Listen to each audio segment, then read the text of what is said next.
PRU akan datang. UMNO dia kata nak tanding solo. Saya pun tak apalah. Kita pun segenok kalau dia nak tanding solo, dia tak kecoh kita. Kita kerusi semua kita pegang dah. 33. Atas PN ni lah. 33. Dia pun saya tahu dia pakat kita. Dia nak minta kerusi kita mana. Kalau dia pakat kita lah. Dia boleh hak 3 tu lah. Sidam, Bakar Arang, Kota Deraman. UMNO kita ni tu. Dah kawangan DAP takkan tak menang. Tempat tu ramai pengundi Cina. Oleh kerana dia kawangan DAP, AMDAP, bolehlah menang 3 kerusi tu. Tapi dia pun tak confident, tuan-tuan. UMNO ni kalau dia tak ada jawatan, dia tak jadi calon, dia putus nafas. Dia tak boleh nyawa. Dia sesak nafas. Tak ada oksigen. Sekurang-kurang dia jadi calon. Bila dia jadi ketua bahagian, dia kena jadi calon. Tu semua hak duk one week dalam TikTok tu, kena jadi calon lah tu. Jawatan ada, calon belum tentu. Jadi dia kena bertanding solo. Dia boleh bertanding 36 kerusi DUN, 15 kerusi parlimen, 51 kerusi. Adalah tiap-tiap orang tu kerusi untuk bertanding.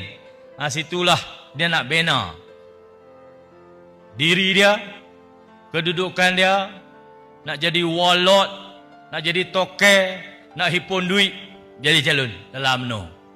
Lepas tu dia nak tanding solo. Dia kan ada matematik apa? Tak ada data apa pun tak ada. Dia bubuh yang nak tanding solo pasal dia kena jadi calon, kena ada jawatan untuk hidup dalam politik. Kalau dia duduk lagu kita ni, tiba-tiba nak suruh mari derma buat dewan ni, mapuh dia lari tak cukup tanah, tuan-tuan. Tak boleh, dia tak boleh hidup.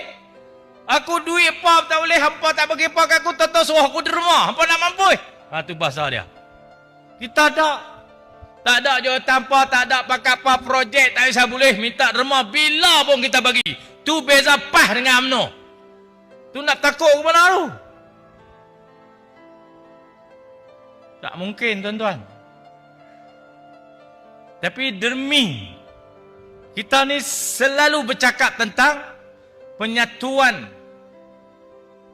kekuatan umat Islam dalam bidang siasat, maka kita panggil semua mari duduk.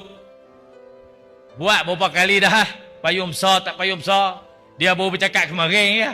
Ambil idea kita. Kita buat muafakat nasional. Dia nak apa nama tu? Lebih kurang muafakat juga. Cadang juga. Dia nak jadi tokai walaupun kedai dia kecil. Kedai kita besar, tuan-tuan. Barang ada 43. Kedai dia halus, barang ada 26, tapi dia nak jadi tokai. Susah kawan dengan orang macam ni. Dia lemah lagu mana pun, ketua dia juga. Tak apalah, tandinglah solo. Kita say hai, bye. Kita tengok siapa menang.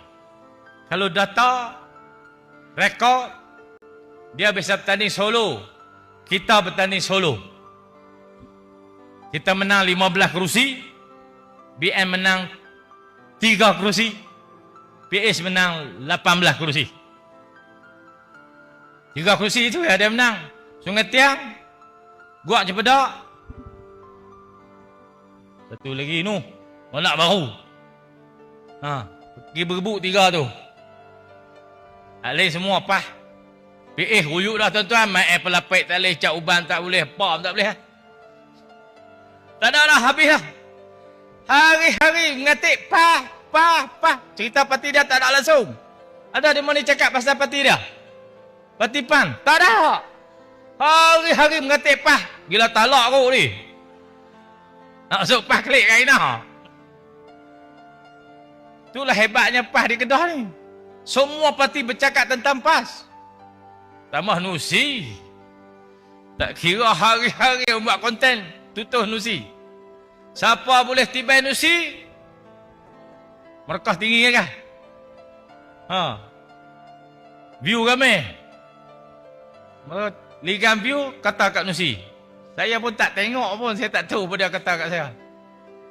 Harap-harap dia mahu kata semua jadi pahala. Esok di akhirat, pahlamu bagi aku, dosa aku mumik. Alhamdulillah.